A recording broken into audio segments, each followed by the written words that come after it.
యెహోవా యెహోవాయే నిత్యాశ్రయ దుర్గము, యుగ యుగములు యెహోవాను నమ్ముకొనండి అని యెషయా భక్తుడు ఈ ప్రవచనాన్ని చేస్తున్నాడు. మరి దుర్గము అంటే ఏమిటి, ఎలా ఉంటుంది? దుర్గాన్ని గురించి మనం తెలుసుకోవాలి. దుర్గము అంటే ఒక బలమైన కోట, ఒక రాజు నివాసం ఉండే స్థలము, లేకపోతే ఆశ్రయపురము అంటారు. ఎవరికైనా ఆపదొస్తే ఎక్కడి నుంచైనా తరవబడినప్పుడు ప్రాణభయం చేత పరుగునొచ్చి మరి ఆశ్రయ దుర్గములోకి ఎవరైతే ప్రవేశిస్తారో, ఆ బలమైన కోటలోకి ఎవరైతే ప్రవేశిస్తారో, రాజు కావలిలోకి వెళ్ళిపోతారో అక్కడ అతను సురక్షితంగా ఉంటాడు.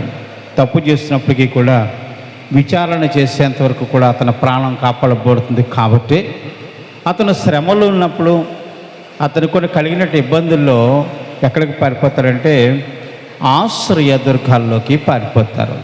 మన జీవితాల్లో ఎన్నోసార్లు తప్పులు చేసిన సందర్భాలు ఉన్నాయి, మన జీవితాలు పాడు చేసుకున్న సందర్భాలు ఉన్నాయి.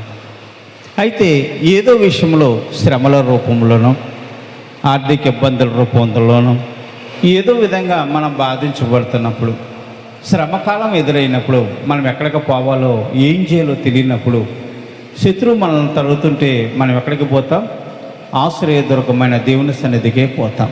దేవుని సన్నిధానంలో అడుగుతాం, నాకు సహాయం చేయి, నేను నమ్ముకున్నాను కదా, మరి నాకు ఆశ్రయం నేను ప్రభువుని అడుగుతాం కదా. నిత్యాశ్రయ దుర్గమైన యెహోవా దగ్గరికే పోతాం. కాబట్టి యుగ యుగములు యెహోవాను నమ్ముకునండి. అక్కడ నిత్యమైన ఆశ్రయము దొరుకుతుంది. 10 రోజుల నుండి పొమ్మని అనరు, లేకపోతే 20 రోజుల నుండి పొమ్మని అనరు. మనుషుల దగ్గరికి పోతే 10 రోజులు చూస్తారు, మొహం పక్కన పెట్టుకుంటారు. నేను చూడండి నాకు సంబంధం ఏముంది అంటారు. 10 రోజులు ప్రేమ కుమ్మరిస్తారు, 11వ రోజున నేను బయటకు నెట్టేస్తారు. కానీ దేవుడు అలాగ ఉండదు. దేవుని రెక్కల చాటుకు వెళ్ళిపోతే, ఆయన ఆశ్రయంలోకి వెళ్ళిపోతే యుగ యుగములు, ఒకరోజు కాదు, యుగ యుగములు, సంవత్సరాలు కాదు, యుగ యుగాలు, నెలలు కాదు, ఆయన యుగ యుగాలు ఆయన రెక్కల చాటును మరుగుపరుచుకుని నిన్ను బలపరిచే దేవుడు. దేవునికి స్తోత్రములు. కాబట్టి యెహోవాని నమ్ముకునండి, మనుషులను నమ్ముకునే కంటే యెహోవాను నమ్ముకునుట మేలట. రాజులను ఆశ్రయించుట కంటే యెహోవాను ఆశ్రయించుట మేలు. కాబట్టి యెహోవాయే నిత్యాశ్రయ దుర్గము, యుగ యుగములు యెహోవా